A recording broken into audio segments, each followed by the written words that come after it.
اسی طریقے سے ہمارے مسلمانوں میں بھی ایک طبقہ پیدا ہوا جس کو صوفی کہا جاتا ہے. وہ تسبیح ہاتھ میں لیتے ہیں اور اللہ اللہ، کبھی کبھی جھٹکا مارتے ہیں. کبھی دیکھیے گا آپ جھٹکے ماریں گے، اللہ اللہ اللہ ایسے کریں گے. کبھی چمٹا لے لیں گے اپنے ہاتھ میں، چمٹی ٹرینوں میں ملیں گے، اللہ اللہ اللہ، اس طریقے سے کریں گے. ایسا وہ محسوس کرائیں گے آپ کو کہ ہمارے اندر اللہ گھس گیا ہے، اللہ ہمارے نس نس میں ہے، اللہ اللہ، وہ جھٹکے ماریں گے. ایسے لوگ آپ کو جہاں ملیں ان کو الٹی چھری سے کاٹو. یہ دنیا کے سب سے بڑے حرام خور لوگ ہیں، قوم کے اوپر بوجھ بنے ہیں. ان سے پوچھو کھانا کہاں سے آئے گا، چپ، اللہ اللہ اللہ. ایک سے میں نے پوچھا بھائی کھانا کہاں، شام کو کھانا کہاں سے آئے گا، اللہ اللہ. ہم نے کہا سن لیا اللہ اللہ، کھانا کہاں سے آئے گا شام کو یہ تو بتاؤ. اللہ دے گا، اللہ اللہ اللہ. مطلب محلے والے ان کو کھانا پہنچاتے ہیں.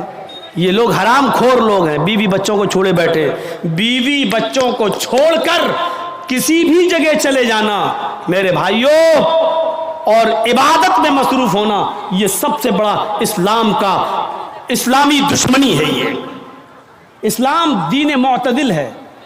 معتدل جانتے ہو، اسلام نماز کا حکم تو دیتا ہے لیکن پورا دن اور پوری رات مصلی بچھا کے نماز پڑھنے کی اجازت آپ کو نہیں دیتا ہے. اسلام آپ کو روزہ رکھنے کا حکم تو دیتا ہے لیکن کنٹینیو اور مسلسل 12 مہینے ہر روز روزہ رکھنے کی اجازت آپ کو نہیں دیتا ہے. اسلام آپ کو زکات دینے کا حکم تو دیتا ہے لیکن اپنا سارا مال اللہ کی راہ میں لٹا دینا اور خود فقیر بن جانا، غریب بن جانا، اس کی اجازت اسلام آپ کو نہیں دیتا ہے. اسلام آپ کو حج کی اجازت تو دیتا ہے کہ حج کیجئے لیکن یہ نہیں کہتا کہ حج کرنے کے لیے تم اپنا گھر بیچ دو، اپنا مکان بیچ دو، اپنی دکان بیچ دو، لیکن حج کرو. حج کرنا جانا ضروری ہے، چاہے دکان بیچنا پڑے چاہے مکان بیچنا پڑے. اسلام اس بات کی اجازت نہیں دیتا ہے. اسی طریقے سے اسلام نماز پڑھنے کا حکم دیتا ہے لیکن عبادت بچوں کا حق مار کر، بیوی کا حق مار کر، کمانا دھمانا چھوڑ کر، محنت و مزدوری کرنا چھوڑ کر، مسجدوں میں، خانقاہوں میں، جنگلوں پر، مزاروں پر یا کسی جگہ بیٹھ کر اللہ اللہ کرنے کی اجازت یہ اسلام نہیں دیتا ہے. اسی لیے فرمایا فَإِذَا قُضِيَتِ الصَّلَاةُ فَانْتَشِرُوا فِي الْأَرْضِ وَابْتَغُوا مِنْ فَضْلِ اللَّهِ. دنوں میں سب سے اچھا دن جمعہ کا دن ہے لیکن جمعہ کا دن بھی پوری کی پوری عبادت کا دن نہیں ہے.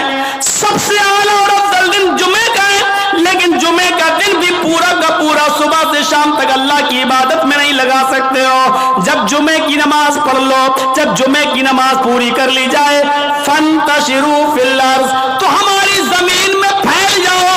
وَابْتَغُوا مِنْ فَضْلِ اللَّهِ، ہم نے جو رزق اتارا ہے اس کو تلاش کرو، محنت کرو، مزدوری کرو، رکشہ چلاؤ، دکان پہ بیٹھو، حلال روزی جو ہم نے اتاری ہے اس کو کماؤ اور اپنے بیوی بچوں کو کھلاؤ.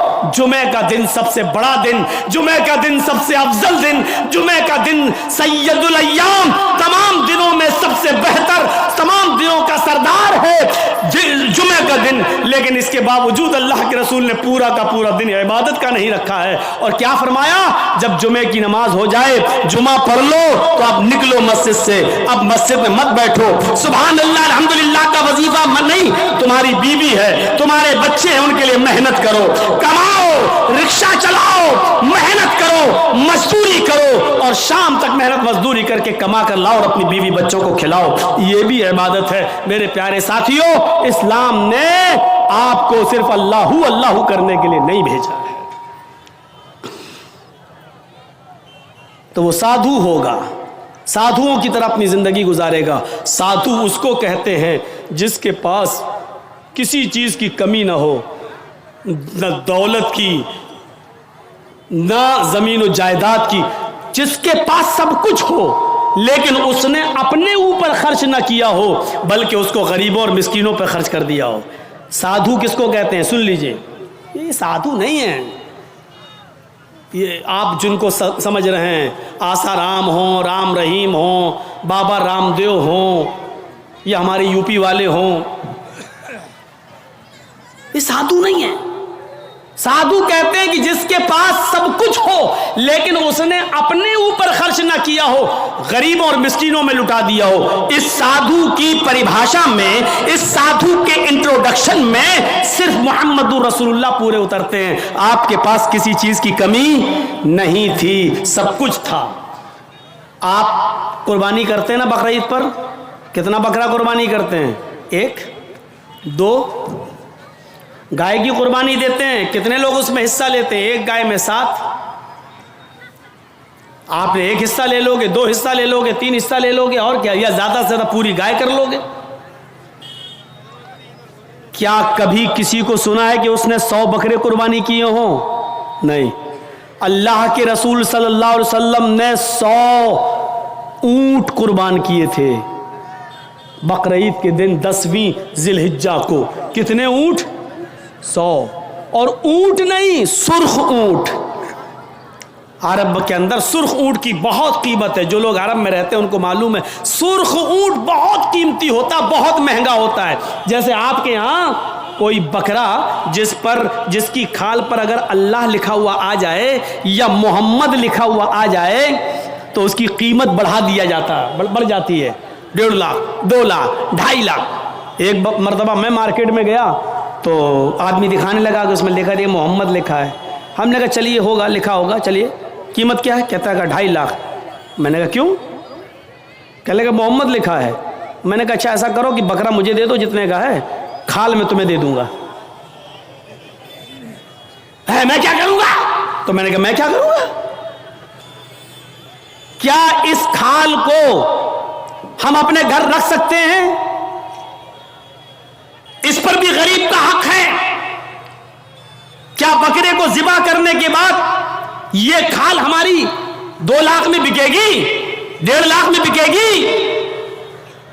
کہتا وہ میں نہیں جانتا ہوں, محمد لکھا ہے, 2.5 لاکھ کا بکرا ہے. میں نے کہا میں کہہ تو رہا ہوں کہ کھال تو بیچ دینا جتنے کی بکے, بکرا 10,000 میں ہمیں دے دے, 12,000 میں ہمیں دے دے. کہنے لگا جائیے مولانا صاحب آپ ہمارا ریٹ کیوں کر رہے ہو؟ لوگوں نے ایک فضول کی بحث بڑھا دی. اس پہ اللہ لکھا ہے تو اس کی قیمت بڑھ گئی, محمد لکھا ہے تو اس کی قیمت, جس پر یہ چیزیں لکھی ہوئی ہوں اور کم کر دو اس کی قیمت. میرے بھائیوں کسی حدیث میں نہیں آیا ہے کہ جس بکرے پر اللہ لکھا ہو تو اس کو اتنے روپے میں خریدو. اور لکھا ہوتا نہیں ہے, وہ ہمیں اور آپ کو اس کا ایک نقش دکھائی دیتا ہے. بس یہ الف بال یہ لام پوری طریقے سے دیکھا جائے تو پورا لکھا ہوا بھی نہیں ہوگا, اس پر تشدید بنی ہوگی, پھر اس پہ کھڑا الف ہوگا, پھر آپ پوری طریقے سے اگر دیکھیں تو ملے گا بھی نہیں ایسا, لیکن محسوس ایسا کرائیں گے کہ دیکھیے یہ اللہ. حالانکہ دیکھا جائے تو یہ بھی اللہ ہی ہے. دیکھیے یہ بھی اللہ ہی ہے. الف, یہ الف ہو گیا نا, اور لام کیسا ہوتا ہے؟ یہ لام ہوا, پھر ایک اور لام ہوا, پھر یہ اس کے اوپر کا الف, اور یہ ہے. تو دیکھا جائے یہ کیا ہے؟ اللہ ہی ہے. اگر آپ اس پر روشنائی لگا دیں پورا, اور پھر اس کو آپ یہ داہنے ہاتھ کو اس طریقے سے دیوار پہ چھاپ دیں تو آپ دیکھیں گے عربی میں اللہ ہی لکھا ہوا نظر آئے گا, اللہ ہی لکھا ہوا نظر آئے گا. اب بتائیے جب اللہ لکھا ہوا نظر آئے گا تو ہم کیا مانیں؟ اب اس ہاتھ سے آدمی شراب بھی پی رہا ہے, اب اس ہاتھ سے آدمی جوا بھی کھیل رہا ہے, اس ہاتھ سے غلط چیزوں کو بھی پکڑ رہا ہے.